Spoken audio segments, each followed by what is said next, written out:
আমার আজকের এই লেখাটিতে একটি পাগলামি আছে। প্রথম ৬টি লাইনে একটি ভাব প্রকাশ করার চেষ্টা করা হয়েছে। পরে ওই ৬টি লাইন এক এক করে ব্যবহার করে আরেকটি অংশে এই ভাবটি সম্পূর্ণ বিকাশ করানোর চেষ্টা করা হয়েছে। এটি আমার একটি পরীক্ষা। যদি ভুল হয়ে থাকে ক্ষমা করবেন।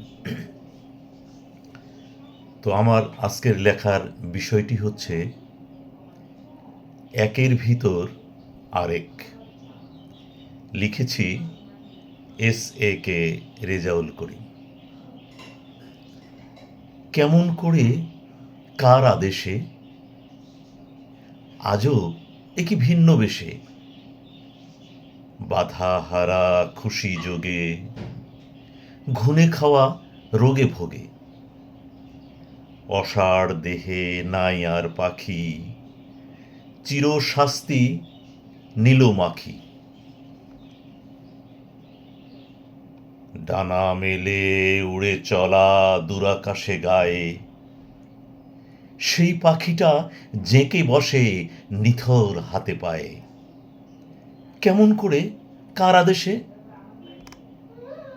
ধরে এলো মাতামাতি নানান সুরে কথা যেথা থাকে ভালো লাগা লেগে থাকে তথা আজও একি ভিন্ন বেশে ফুলের মধু খায় সে মজে খরা আধা জলে যাচ্ছে তো বেশ হেসে খেলে চলুক যদি চলে বাধা হারা খুশি যোগে আলো শুধু আলো দেখে আধার আছে ভুলে আদেশ দাতা রাখে সত্য পরিণামটা ঝুলে ঘুনে খাওয়া রোগে ভোগে ঝড়ের রাতে বিপদ জবে ঘিরে তারে ধরে চলা বলা নিথর করে ৩.৫ হাত ঘরে অসার দেহে নাই আর পাখি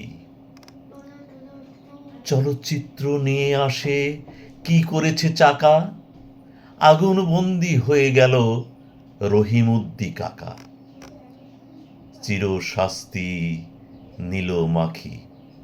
এটি ২৯ জানুয়ারি ২০২৫ তারিখে লিখেছি, সকাল ১১টা গাজীপুরে।